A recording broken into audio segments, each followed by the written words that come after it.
I'm Julia Cordova, and welcome to the Place Your Trades Network. We are the network that focuses on trading daily options using CME Group event contracts to trade E-mini S&P, NASDAQ, Dow, Russell 2000, gold, silver, euro, crude oil, natural gas, and copper. Today, I have a great show for you. I have WholeMarsBlog. His name is Omar, but it's WholeMarsBlog on Twitter on. We're going to talk all things Tesla. Tesla earnings are out this week. It's a big one, as you know. I have my chart. We'll look at my chart. We'll talk Tesla stuff, and we'll see if we can get some information, some inside information. Okay, so today's broadcast is brought to you by Tradeovate, which has built a custom app dedicated to trading those CME Group event contracts. That's what we're all using at Place Your Trades. The PYT team is going to Las Vegas to be at the Money Show April 24th to the 26th. So I'm looking forward to seeing you there, hopefully. Okay. So let's bring in Omar. Hi. Hey, great to be here. Thank you for agreeing to talk with me. I mean, you and I haven't talked before. I don't really know much about you. I mean, I follow you on Twitter. I see some of your tweets. You seem to know a lot about EVs and Tesla in particular. Yeah. Can you tell me a little bit about your background and just, are you actually a comedian? No, I'm actually, a software engineer. So that's my background, a software engineer and an investor. Around 2018, when I got my Tesla Model 3, I started writing about EVs and tweeting about EVs.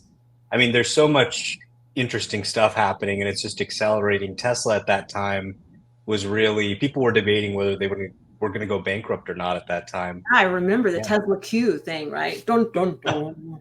Yeah. Yeah, that's right. And so there were a lot of people who were shorting Tesla, who were convinced that it was overvalued at 60 billion and 30 billion. And they said, this is a fraud. We're going to short it to zero. And that's when I really came in and started tweeting and said, hey, well, this car is actually pretty great. I think this could be a hit product. And kind of got started just sort of debating the shorts, Right. Things got pretty heated.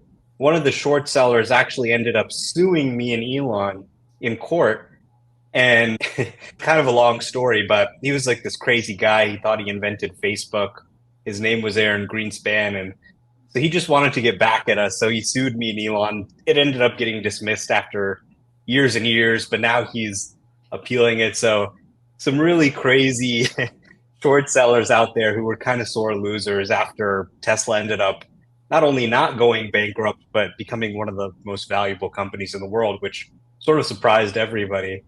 And, through that experience, I ended up sort of meeting Elon, and, the short seller was accusing me of being secretly paid by him, which I wasn't. So then I actually ended up talking with him, and we ended up interviewing him in 2020. And I've just been following Tesla, the other companies in the auto industry, and AI and self-driving and stuff like that, and, covering it on Twitter and online. Well, I mean, it's really odd how sometimes people can get so tribalistic. I mean, political Twitter is like, there's no middle ground. You're evil if you're one way or the other, everybody who has the opposite opinion. And I have to say, Tesla seems to be very similar. And in the way it divides people, I don't know if you follow me that closely, but I don't ever say anything bad about companies. When something's at resistance, I short it. When it's at support, I go long. And a couple of times I did short Tesla, and I was very lucky because people had died shorting Tesla, because I didn't do it during the whole it's going to zero, because that's stupid. I mean, I'm not a sheep, right?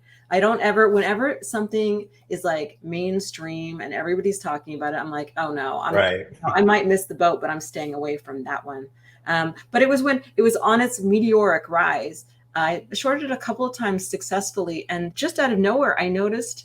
And did I say anything about it? No, I said, you know what, it's at here, it's at resistance. I'm going to short it, and it was right before, one of them was right before Elon did the poll about selling his own stock. And I mean, I happened to get lucky because it was at resistance. But anyway, my point is that people blocked me from that. And I mean, why? Why do people get so upset about, why are people so emotional about a chart that's going up and down? I think there's something about Twitter especially that sort of brings out something in people that makes them want to fight. But I mean, Yeah. Tesla's such a fun stock, whether you're a bull or a bear, just because there's so much volatility, there's so Yes. much opportunity to trade and make a profit. I mean, I think the Financial Times wrote once that like Tesla is the options market, right? The size of options traded in Tesla is just, it's like nothing else. So, there's nothing wrong with shorting, in my opinion. I think bulls, even people who are long,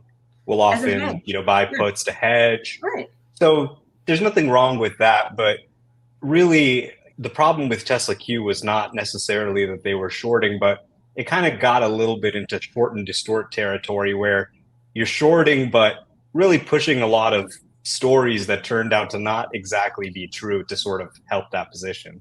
Yeah, I remember reading about like I'd never heard of anything before, but all of a sudden Teslas were exploding, and I mean, Right. it wasn't anywhere in the news before. People were so heavy short, and it seems to me that a lot of it is propaganda. I would not be surprised if people set something up to look a certain way, and Right, exactly. Yeah. yeah. So I don't have a Tesla yet. I am on order for a Tesla Cybertruck because I think they're super Ooh, freaking nice. cool. I think so, but Yeah, I think you're gonna like it. I'm not sure if it's one of those things though that the second I get it, like a year later, I'm going to be like, what was I thinking? You know what I mean? Just because it's so different. Because sometimes you see a car that's really different, and then a year later, you're like, I don't know. No, I think you're really gonna like it. All Teslas are just amazing. Like people try them, they go, wow, this thing just completely changed my life for the better. There's so many benefits. And I mean, having seen the Cybertruck in person, I think once you see it in person, you're gonna be like, wow, this thing is amazing. It's just really spacious, really big, really comfortable, and just looks kind of badass, I think. I mean, that thing's gonna be turning heads. I just don't want people to shoot at me to test whether or not it's bulletproof. Like I could see that happening in my little redneck town. I could totally see that happening. But let me ask you a question, because if I did have a Tesla right now and I saw the prices dropping and dropping, well, first of all, on the one hand, I'd think, okay, well, this is good because this means that there's going to be more people for them to support, and therefore it's going to go more mainstream. On the other hand, I'd be mad that I overpaid. I'd be like, dude, I should have charted this and tried to get in lower. But as a Tesla owner, how do you feel about the prices dropping? I would not like that at all. I'd be mad. For me, I'm happy about it because the last time I bought my Tesla was in 2020, and the prices then were actually lower than they are now. So we've been through a period really with the pandemic where the auto industry has seen some crazy times. I mean, during the pandemic, a lot of parts got shut down. There was a chip shortage. A lot of the supply chain had issues and that stopped production. A lot of times they had to shut down the factory because of COVID. So we had a massive number of disruptions. People really couldn't make new cars. And you saw this crazy situation where like new and used car prices were shooting up. Like people would buy a car and then sell it for more later, or like have a super old car and actually sell it for more than they bought it for. It was Yeah. a super unusual situation. Especially with Um, luxury cars. Yeah. But yeah. oh yeah, yeah. I mean, it got crazy there, and some of those dealer markups that people have been doing the last 2 years. So, I mean, car prices got crazy high, and this is really the inflation story, and so much of what's driving markets is really Fed policy, monetary policy, driving outflows of capital out of the market. And it really is a result of all this. I mean, new car prices were a huge component of the inflation data that the Fed looks at. So I think if you actually look at where the prices are, they're still a little bit higher than 2 years ago. So I agree with you that buying a car, not just a Tesla, but any car, Tesla is just, super transparent about it. They post their prices on the website. At Right. the dealership, it's very much altered on a local level, right? Because it's not the automaker, but they've got a separate distribution network. So they may, they adjust prices up and down too, but it doesn't really get noticed nationally. But I mean, yeah, generally, last few years have not been a good time to buy a car at all. Um, but I think affordability is good. I want to buy another car, so I'm excited that it's going to be cheaper. I'm excited that the tax credit's back, and ultimately, we're getting to a point now where it used to be that EVs were a lot more expensive than a gas car. I And that remember. would be a big reason not to buy them. Okay, I want this, but I can't really budget this. I've got a family, I got other stuff. Well, now you can actually get an EV that's lower monthly payment than a gas car in many cases. If, say, you compare a BMW to a Tesla, or even in some cases a Toyota to a Tesla, the way some of these prices have risen up. And not only that, do you have a lower monthly payment, but then you save on gas, you save on maintenance. So it's really getting into a situation that's reversing, where instead of EVs being cheaper, I think a lot of Americans are going to realize that, wait, this is actually going to save me a lot of money to go with EVs. Sorry, there's a cat outside, and so my dog is upset about it. Also upset about the whole EV thing, but I'm sorry. Understandable. So Elon made a recent trip to China, right? Do you know why he went there? And then is that related potentially to maybe getting some of the things that he needs for batteries? Do you know why that is? What's happening there? But yeah, I think there was a rumor that he went to China, but I'm not sure if he actually showed up. He might have sent someone instead. Maybe, there was political tensions. I think the China-Taiwan situation that may have maybe affected it, but they announced that they're building this new Megapack battery factory in China. So right now they're building all their Megapacks in the United States and California. A lot of people probably don't know about the Megapacks. They probably know about the Tesla cars, but these Megapacks are actually growing faster than the car business right now. I'm sorry, And what they are, what is a mega pack? I'm sorry. yeah, yeah. Well, Megapack's just a giant battery, right? Oh, So okay. same kind of thing that's in an EV, right? So they started building EVs and they had to build a battery pack that was reliable, that was safe, that had a high capacity. And they said, hey, well, what if we didn't just use these for cars? What if we connected them to the electric grid too? And that ended up being super, super important because, for example, let's say you're building solar and wind. Well, you don't really have control over when that energy comes in. If it's sunny, if it's windy, it's going to come in. So the time when it's generated doesn't always match up to the time it's used. But if you get a big battery, you can fix that. You charge the battery, and now you can release electricity whenever. And instead of having like a natural gas peaker plant to meet that peak demand, you could meet it with renewables instead and burn less natural gas. So these batteries are super important. The federal government's now giving a 30% federal income tax credit on the purchase of these batteries, with or without solar. So demand for these things is just insane. And they sell for about $2 million each. Wow. I know, the other car makers were really late. A lot of them were really late to the game on the whole battery thing. Is there a company outside of Tesla that you think is something to look at in terms of their battery technology? Do you think Tesla, I don't know if Tesla ever acquires companies or anything like that. Honestly, yeah, I think if I had to pick one company, definitely the American automakers, your Ford and GM, they're behind. They're using, I think, South Korean batteries for the most part that are imported, and they're starting to build more in the United States, but it's going to take them a little time to build up that production. And Right. then Way behind. the European automakers are similarly kind of behind. Volkswagen's doing okay, but their software isn't that good. The companies that are actually really doing well are the Chinese companies. I mean, China has become the Saudi Arabia of clean energy and electric vehicles. So much of the supply chain, the battery supply chain is there, the raw materials, and I think BYD, especially Warren Buffett's Berkshire has a big investment in them, although they've been paring back a little bit. But they're, I think, a company that really sort of has a really strong battery technology foundation. They're insanely vertically integrated. They build the batteries themselves. I mean, every part of the car except the windshield, they build themselves. They even have their own construction company so that they can build the factories faster to scale production faster. So they're the number two seller of EVs globally behind Tesla. Okay. Tesla sold about 1.3 million last year. They sold about 900,000. And they also sold about 900,000 gas powered hybrid vehicles. So 1.8 million total. So if I had to give a number two on battery technology, it would probably be BYD. And honestly, I think the Western auto industry has to watch out because if we don't really get ahead on this sort of battery technology, we could be looking at a future where China is a major exporter of autos and the Western auto industry declines. Exactly. That's why I was like, like what's I like to get into things that are like on the edge of being dire, and I feel like it's not right now, Yeah. but it could be. Well, so I have Oh, a question. absolutely. Yeah. Yeah, yeah. So I have a question related to that, and this is from one of our viewers. What do you think of key battery metal shortages? Extremely low supply of graphite, nickel, and cobalt. Also, China controls 70% of chemical processing and 90% of anode slash cathode production.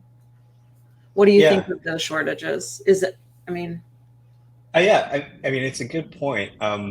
These are very real challenges, right? So if you take a look at all of the promises that automakers have made, and then you look downstream in the supply chain to the batteries and look at actually what quantity of raw materials is needed to fulfill those promises, there's a big gap. So the supply chain to fulfill those promises hasn't been built yet largely. And you have a situation where a lot of these battery materials, you can't just snap your fingers and get up a new mine, right? It takes years to do permitting, to do exploration, to start proving these things out, to negotiate with governments in some cases where these materials are. You can't just snap your fingers and do it. You really have to start now to get it ready for a few years. yeah. But there are some positive signs. For example, the so-called Inflation Reduction Act that Biden passed, where really they're just spending a lot of money, but it has done a really good thing for domestic manufacturing of these materials. And your viewer is exactly right. 70 to 90% of the supply chain for these critical materials is currently out of China, especially the refined materials, the refined battery grade materials. But the Inflation Reduction Act is really starting to change that. It's got insane incentives. We're talking tons and tons of money for electric vehicles and clean energy. And you can debate whether that's smart, fiscal policy. But one thing is for sure is that it's certainly encouraging people to invest in domestic production. So, for example, some of these incentives, you've got a $7,500 tax credit on your car if it has a certain percentage of domestic and friendly materials, right? So when you get your Cybertruck, you could take a $7,500 deduction off your income tax and maybe get a refund from the federal government because it'll have batteries that are made here in the United States in Texas. And so, you can go buy an EV right now and get the 7,500 for the 10 qualifying models that have the required American content, right? So this is obviously a huge incentive. You're talking a car that's maybe 40, $50,000, and the government's covering a significant percentage of that cost.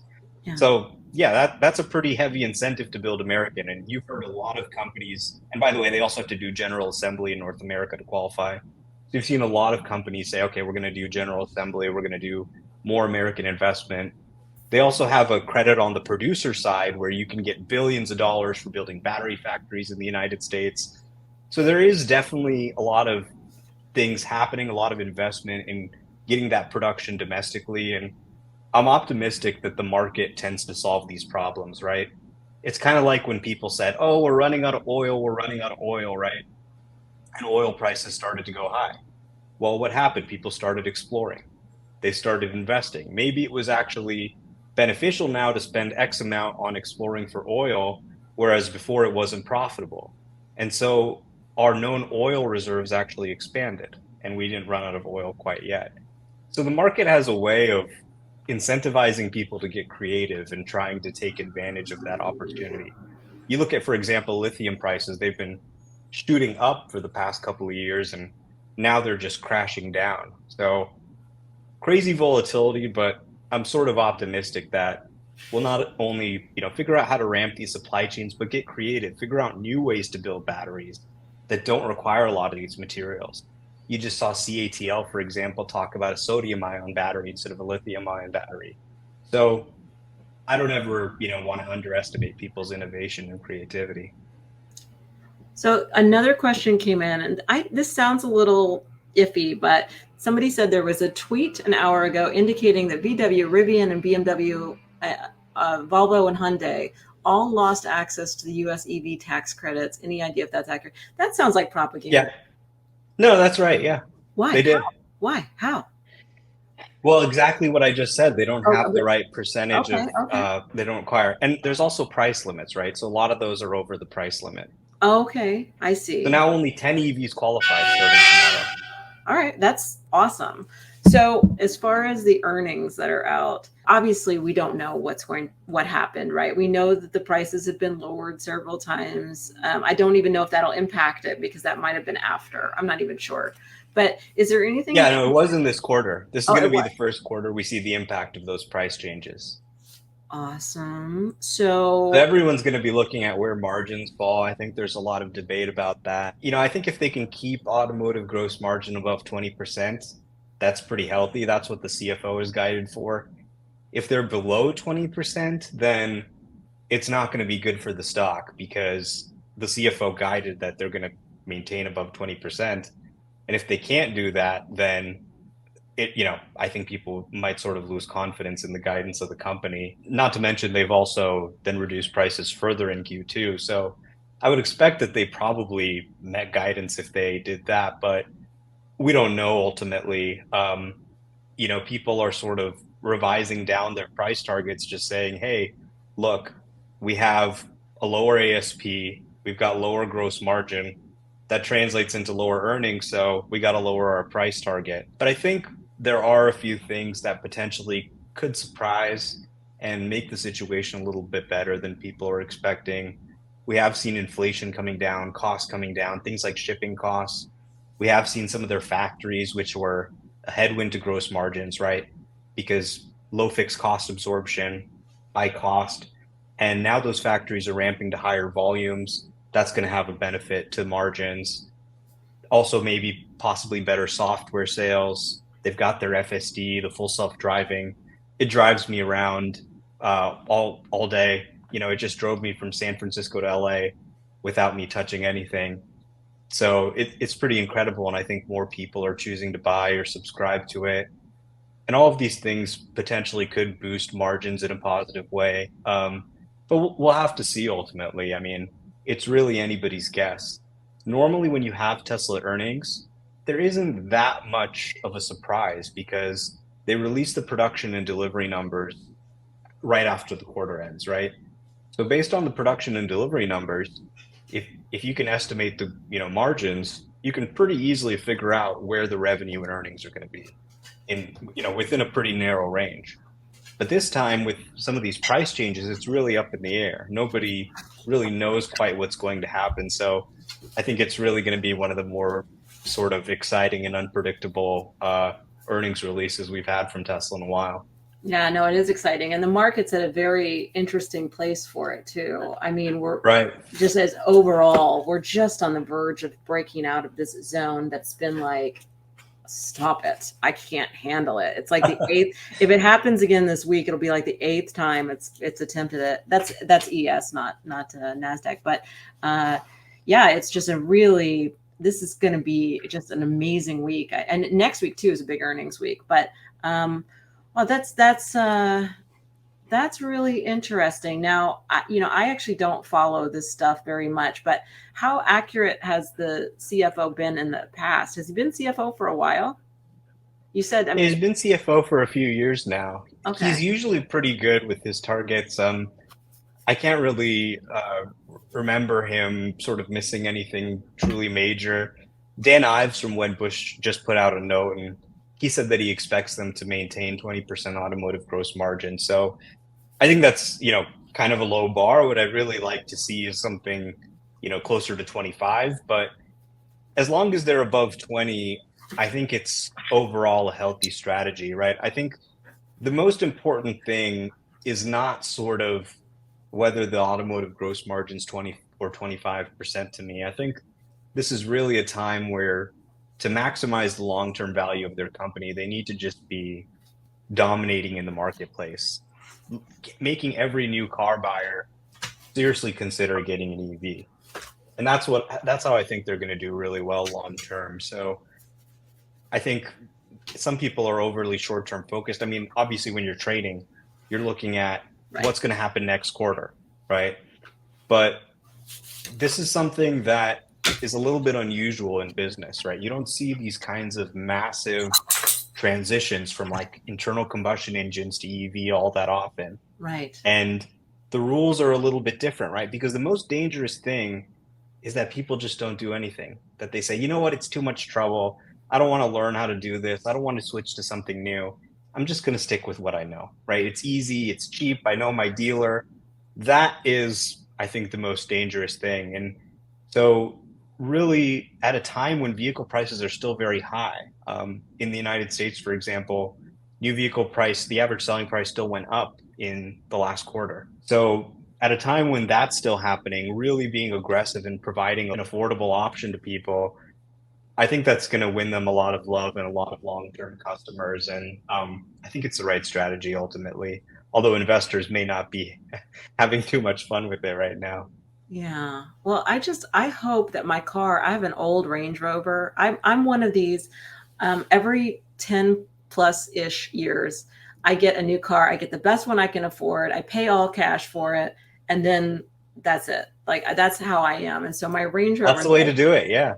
that's what I do. I mean, but my Range Rover is like falling apart. So I'm like, please, can you please release this Tesla truck before I have to? Because I looked at the Rivians, Mhm. and they're sexy from some angles, but I just feel like I'm gonna look really awesomer in the truck. And I could be wrong. I don't know. I don't know. I agree. Yeah.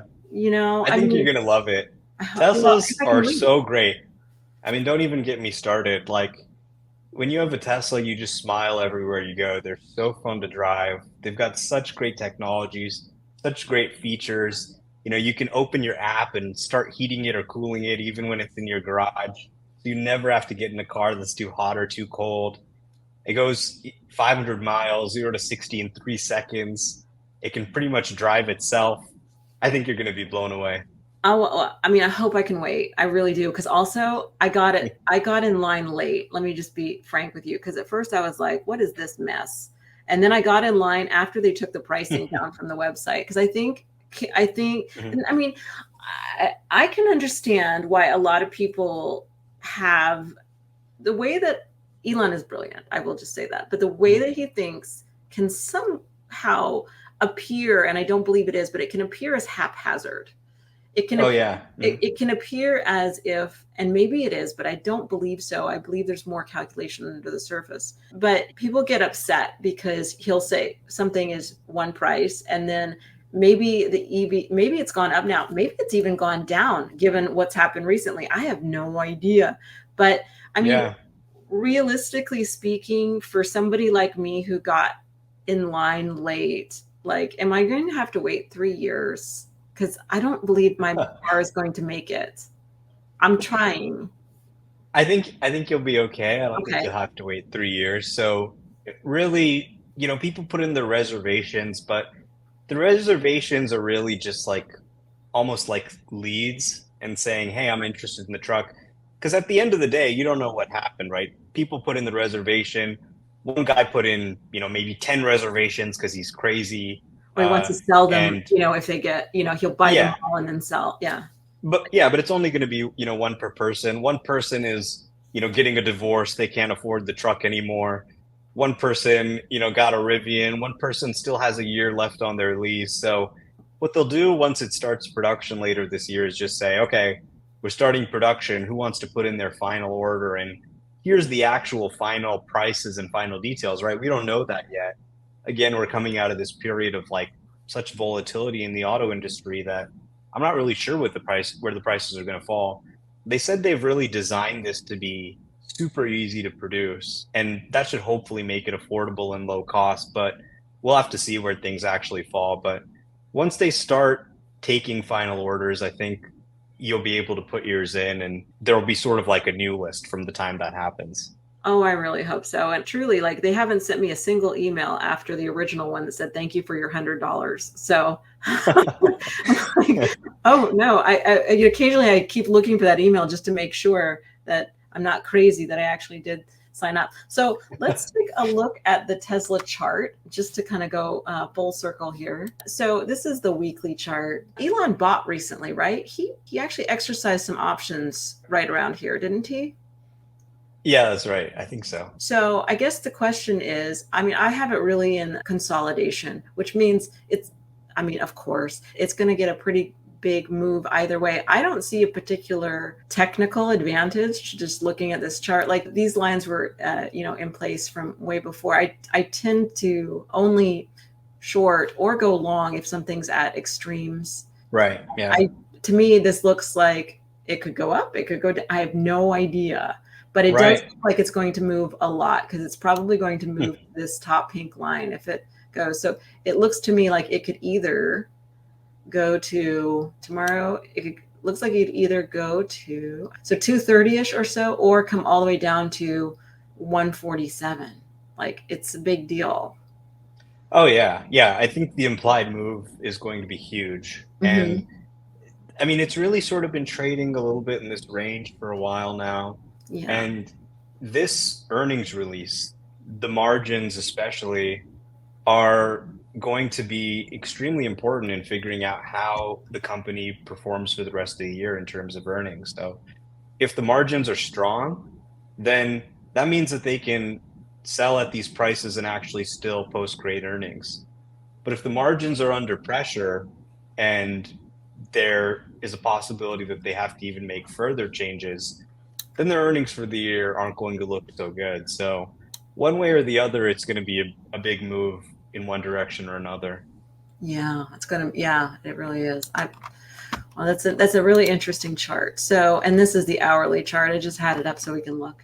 I feel like we're going to chop around a bit before the earnings. I don't think it's going to go extreme one. I don't know that it's going to break out of this range in particular. So maybe it'll come back up. We'll see. It looks, you can just envision a line there just by squinting at it. So it looks to me like it's going to come back up. Yeah, I've noticed it sort of takes a pattern on weeks like this where there's events or earnings or something like that, where lately it's been running up a little bit in anticipation of the event or the earnings and then selling off after. So I'm not sure if that pattern will hold this time, but that's what I've been noticing for past earnings and events.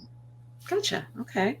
Well, thank you so much, Omar. I really appreciate your time. It was a pleasure to finally meet you in person. You are really funny. That's why I asked if you were a comedian. I actually did think you were a comedian. I thought you I thought you were like a stand-up guy who like owns a Tesla and tweets about it. I guess I am getting paid with Twitter subscriptions now, so maybe that does make me a professional comedian. I don't know.